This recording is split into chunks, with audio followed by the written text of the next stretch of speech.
Hola amigos y amigas de la olla Sazón Pública, bienvenidos y bienvenidas a este programa que semanalmente lo que te lleva es a conversar y profundizar sobre distintas temáticas, abordarlas desde voces y perspectivas diferentes, desde experiencias, desde militancias con esas temáticas.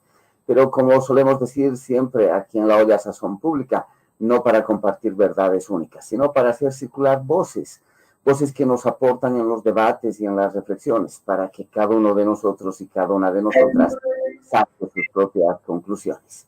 En el programa de hoy quisiéramos conversar sobre el tema de las experiencias culturales, esas que pueblan gran parte del continente y que pueblan barrios, comunidades rurales, territorios urbanos grandes y de muchas experiencias comunitarias y actividades artísticas despliegan experiencias culturales más allá de las meras expresiones artísticas para encontrarse con la vida y con la vida en los territorios, la vida de la gente y desde ahí reconstruir también alternativas. Y cómo eso se liga al debate de esta suerte de crisis múltiple civilizatoria que estamos viviendo y que incluye los procesos de emergencia sanitaria en la que estamos viviendo en el mundo entero, y que nos colocan desafíos para repensar nuestros modos de vida, repensar la normalidad existente. Y para hacer esa conversación lo vamos a hacer con un amigo con el que hemos recorrido varios caminos en estas temáticas justamente, varias experiencias, varios emprendimientos, pero también un amigo de quien hemos aprendido bastante. Estoy hablando de Celio Turino. Celio es una persona que ha estado en las luchas del movimiento estudiantil, del movimiento sindical, fue uno de los iniciadores de la lucha sindical entre los espacios de lo que antes se denominaba funcionarios, funcionarias públicas, y desde, entiendo, inicios de la década de 1990, estuvo en la gestión cultural allá en Brasil, y en el estado de Sao Paulo principalmente, y poco a poco llegó a la Secretaría de Ciudadanía Cultural en el Ministerio de la Cultura de Brasil entre los años 2004 y 2010, en la gestión inicial de Gilberto Gil y de Lula da Silva en la presidencia, Gilberto Gil en el Ministerio de Culturas del Brasil. Y desde ahí, desde la Secretaría de Ciudadanía Cultural, impulsó una de las experiencias fundamentales en políticas culturales que recogía esta capacidad creativa de la gente en los barrios, en las comunidades, en las iniciativas culturales. El programa de Cultura Viva, que luego se transformó en ley en Brasil, pero más allá de un programa, la ligazón con estos horizontes de alternativas, de posibilidades transformadoras, más allá de un mero programa para entender la vida en su todo. Celio Turino, desde Brasil, un gusto tenerte en la olla Sazón Pública, un gusto tenerte con Guaynatambo, con la red de la diversidad. Mário, é uma felicidade estar novamente contigo e com a gente de Huaynatambo e de Bolívia, não? Um povo valiente, um pueblo com quem aprendo muito também, muitas coisas. É onde se destila a água de toda a América do Sul, não? Gota a gota que se destila em Los Andes, no coração de América do Sul. Isso eu aprendi com um amigo comum que já se foi, Ivan Nogales, não? Então, sempre que hablo com ustedes e com a gente de Bolívia, me recuerdo dele, não? Eu creio que todo este momento que estamos vivendo agora no mundo também é um momento de metamorfoses, não? De um novo mundo que pode estar se generando dentro deste viejo mundo e que pode nos indicar caminhos. E sempre caminhos buenos, porque nesses momentos também há muita mesquinhez, há muito egoísmo, o próprio sistema capitalista se regenera de uma maneira a explotar mais a gente, mas, por outro lado, se percebe também que estamos construindo outras relações de convivência. Há uma economia de vecinos que se apresenta mais potente, sobretudo agora, neste período de pandemia, a gente que se relaciona mais cercana com os outros, que produzem produtos mais saudáveis também, que se apresentam. Creio que estamos em um câmbio de era, quizá. Bem, pelo menos este é nosso desejo, né? Não só desejo, mas também trabalhamos por isso, trabalhamos para construir um novo caminho. E é exatamente por isso que a cultura tem uma importância vital, porque por muito tempo a gente pensou que os modos de produzir definiam os modos de pensar. Eu creio que ha chegado o momento de los modos de pensar, de ser, de agir, determinem também os modos de produzir e de se relacionar com a economia.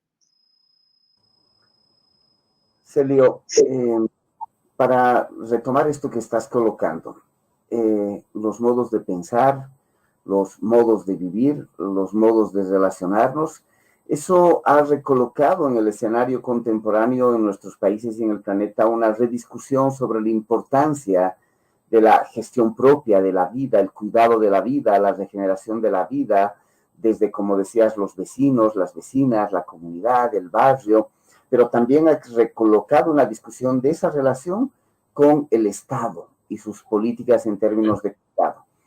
Cuando arrancó el programa de Cultura Viva en Brasil en el año 2004, justamente, significó una modificación de la manera de entender esa relación entre Estado, sociedad, comunidad, gente, organizaciones.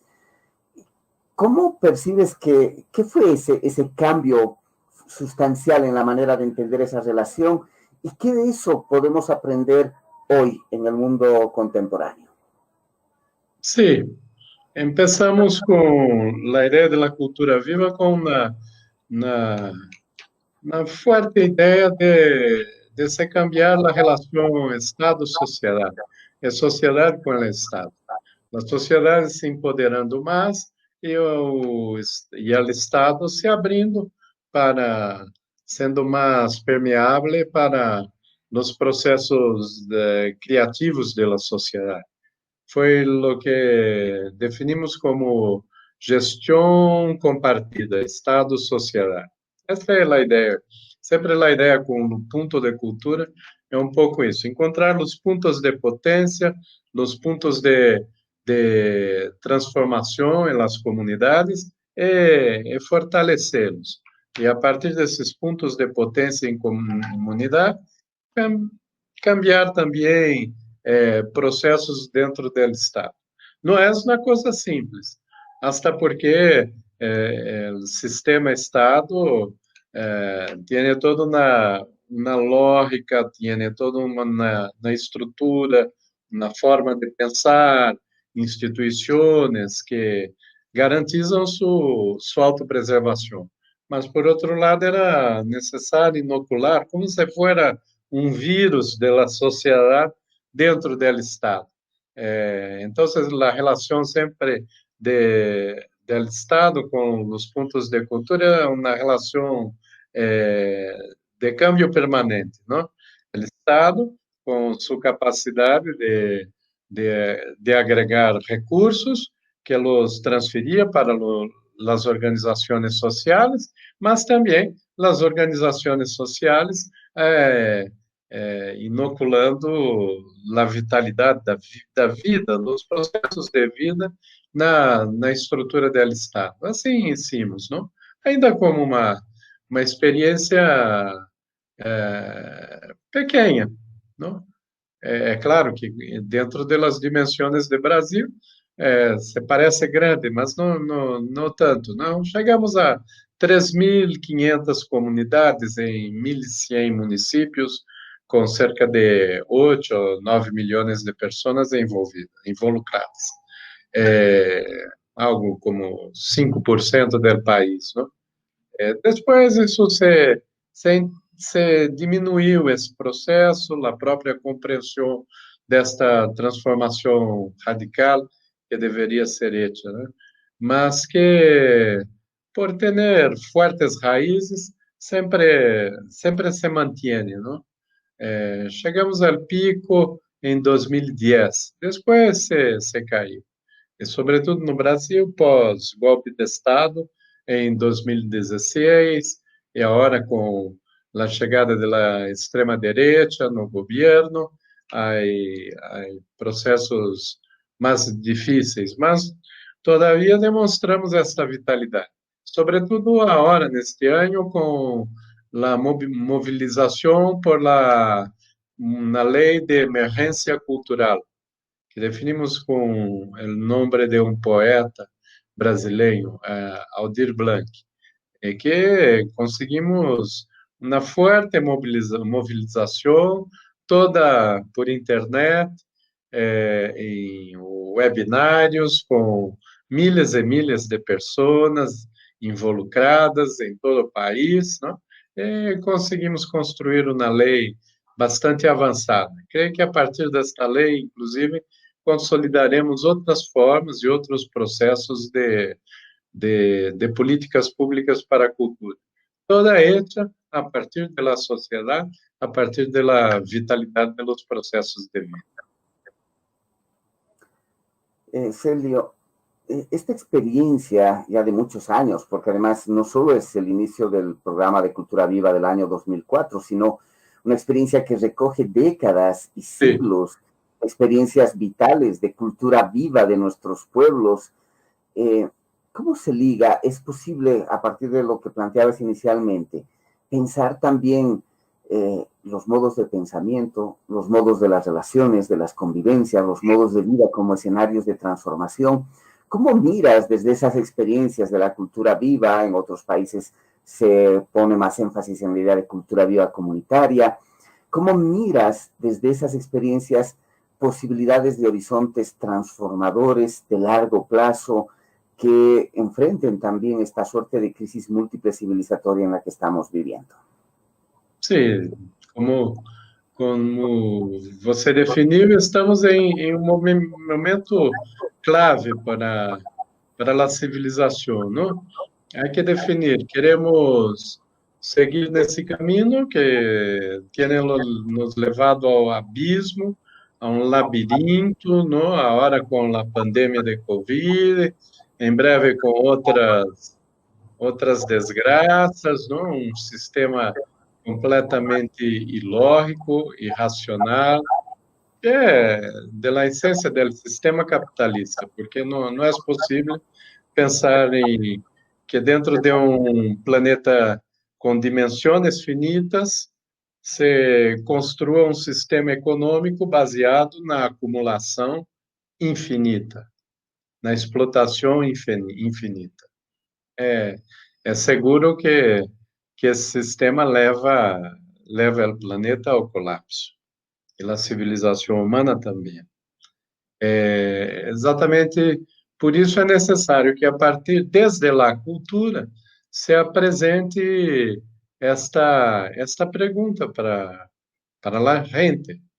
Queremos seguir como uma sociedade que pratica o roubo, que rouba o futuro de seus filhos e nietos, ou queremos uma sociedade que se involucre mais com a natureza, que reconheça os direitos da natureza, reconheça a vitalidade das organizações comunitárias, de uma cercania nas relações econômicas, mais baseadas na ideia da reciprocidade, ou queremos seguir nesse caminho que, inevitavelmente, nos levará ao suicídio, né?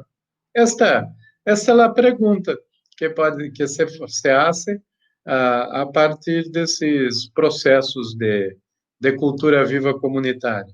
E sempre reconhecendo la alegría, la felicidad, la vitalidad de la gente a partir de los puntos de cultura. Entonces, lo más importante no es exatamente o que a gente hace, mas como a gente hace e como a gente reflexiona sobre sua realidade. Eu diria que é uma nação cultural educativa, não? E que depende de um processo de interação constante. Daí a ideia de cultura viva e uma gestão em rede.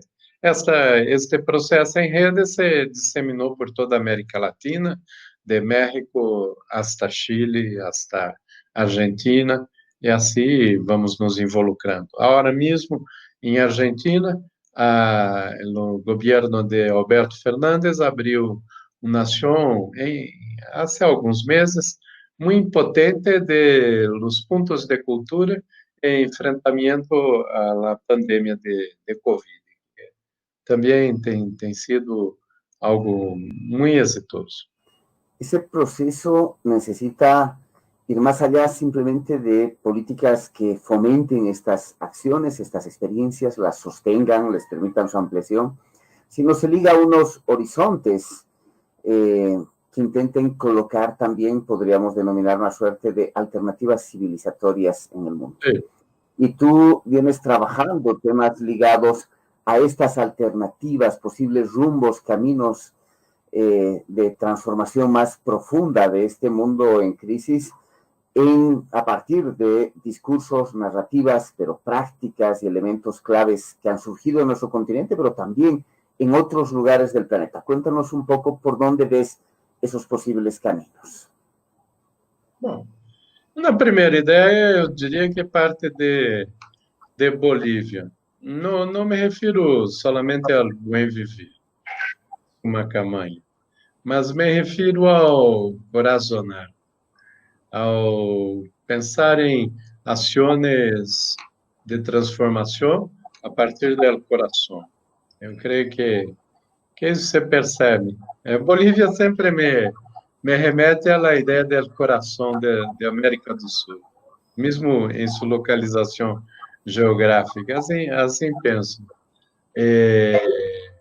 E creio que é necessário corazonar as relações, as lutas sociais, não? Por quê? Porque precisamos reconhecer que os processos de reflexão não dependem somente da cabeça, dependem também do coração. Depende de se integrar o coração com a forma de pensar e a maneira de agir em um só sentido. Não é assim que ocorre nas sociedades contemporâneas, porque se sente de uma maneira, a gente sente de uma maneira, pensa de outra e age de outra.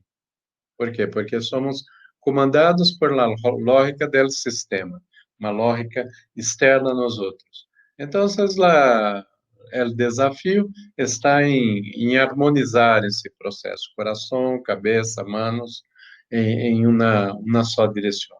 Quando se harmoniza esses processos, você consegue encontrar uma outra maneira de se relacionar com o planeta, inclusive, não?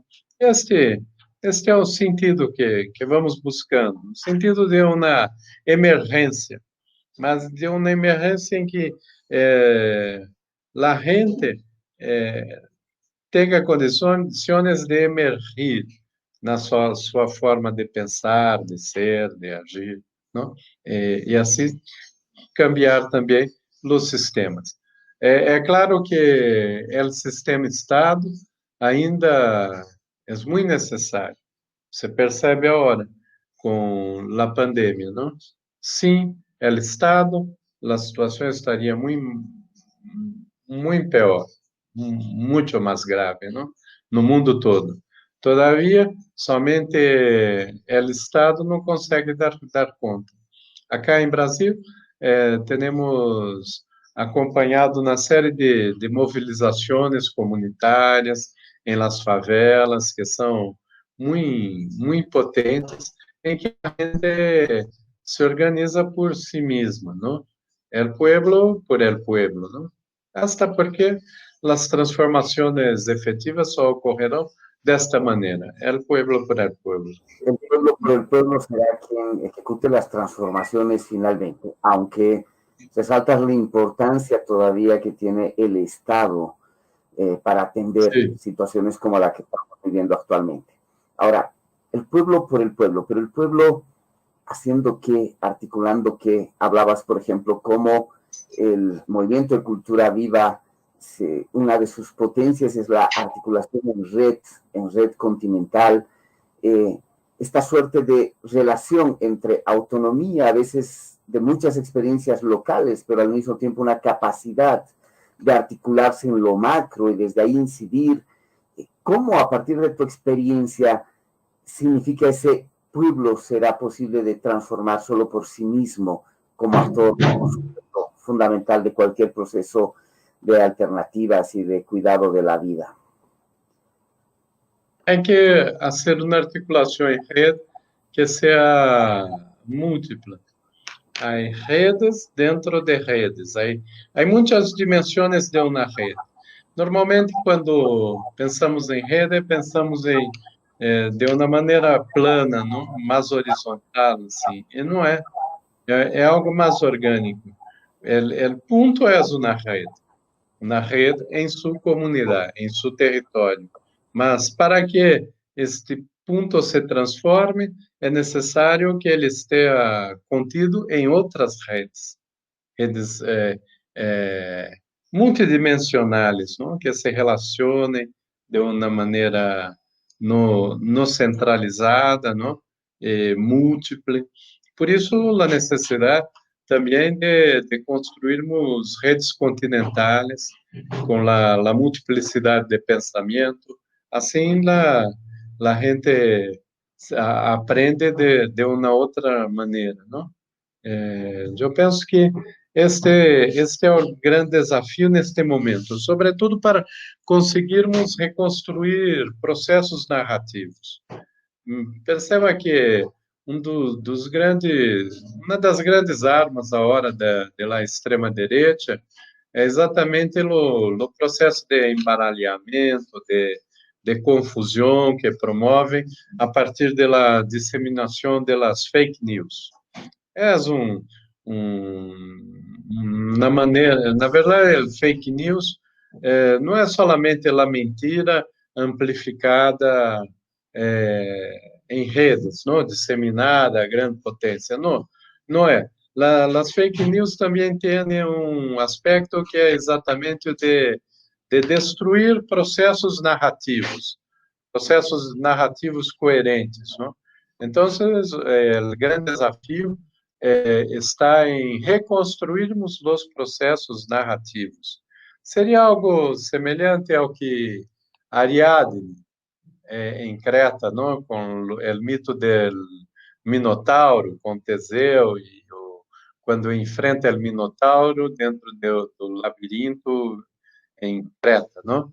Ele consegue derrotar o Minotauro, mas não conseguiria sair do labirinto não fosse o hilo de Ariadne, né?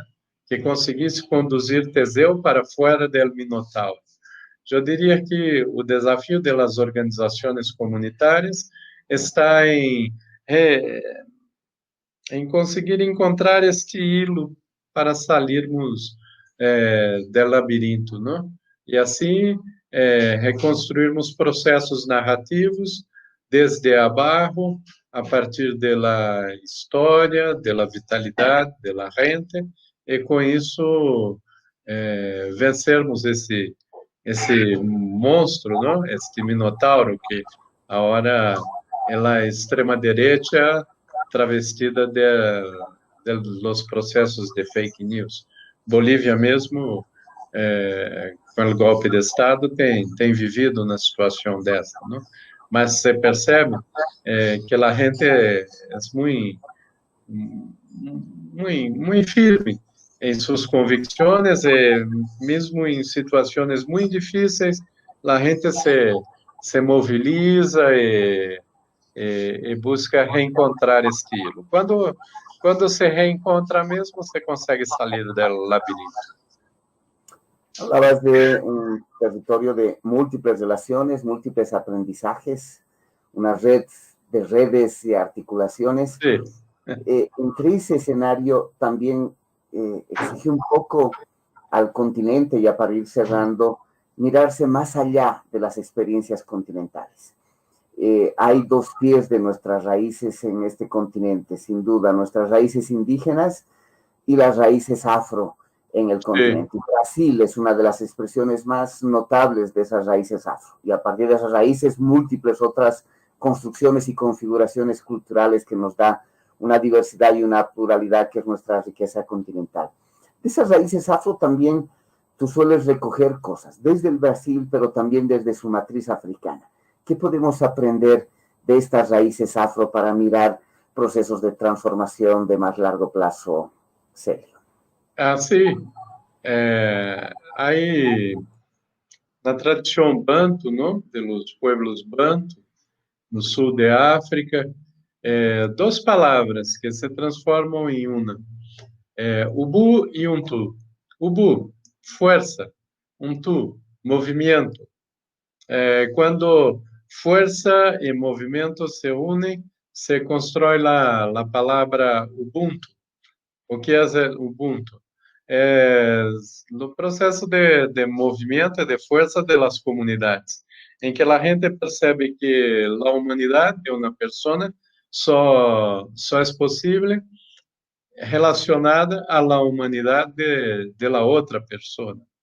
Acá também, cerca de Bolívia, com os pueblos Caxinauá, não sei se é Caxinauá também em território boliviano, certamente porque é no território de Acre, que era território de Bolívia há 100 anos, não?